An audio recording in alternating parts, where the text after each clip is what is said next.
এই শক্তিশালী দোয়াটি না পড়ে কখনোই আপনি ঘুমাতে যাবেন না, কারণ কিয়ামতের দিন এটাই হতে পারে আপনার একমাত্র মুক্তির উপায়। প্রিয় ভাই এবং প্রিয় বোনেরা আমার, কেউ যদি প্রতিদিন রাতে ঘুমানোর আগে এই শক্তিশালী দোয়াটি পাঠ করতে পারে, তাহলে রাসূল সাল্লাল্লাহু আলাইহি ওয়াসাল্লাম হাদিসের ভিতরে জানিয়ে দিয়েছেন যে ওই ব্যক্তিকে কিয়ামতের শাস্তি থেকে আল্লাহ তাআলা মুক্তি দান করবেন। প্রিয় ভাই এবং প্রিয় বোনেরা আমার, এই জন্য অবশ্যই প্রতিদিন রাতে ঘুমানোর আগে এই শক্তিশালী দোয়াটি পাঠ করে ঘুমাবেন। সেই দোয়াটা হচ্ছে আল্লাহুম্মা আ'তিনি আযাবাক ইয়াওমা তাবআসু ইবাদাক।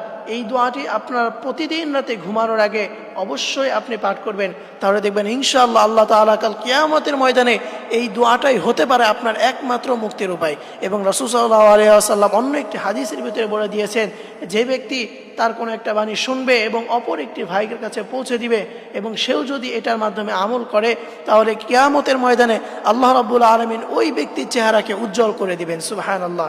এই জন্য প্রিয় ভাই প্রিয় বোনেরা, অবশ্যই আপনি এটি অন্যের কাছে পৌঁছে দিবেন, অবশ্যই শেয়ার করবেন, কারণ দেখবেন ইনশাআল্লাহ আপনার এই শেয়ারের কারণে যদি অন্য ভাই বোন জানতে পারে, অন্য ভাই যদি এটা শিখতে পারে, তাহলে দেখবেন ইনশাআল্লাহ কিয়ামতের ময়দানে আপনার চেহারাকে আল্লাহ তাআলা উজ্জ্বল করে দিবেন। আল্লাহ তোমাদের সকলকে প্রতিদিন রাতে ঘুমানোর আগে এই শক্তিশালী দোয়াটি পাঠ করে ঘুমানোর তৌফিক দান করুক এবং আমাদের সকলকে কাল কিয়ামতের ময়দানের কঠিন আযাব থেকে আমাদেরকে হেফাজত করুক।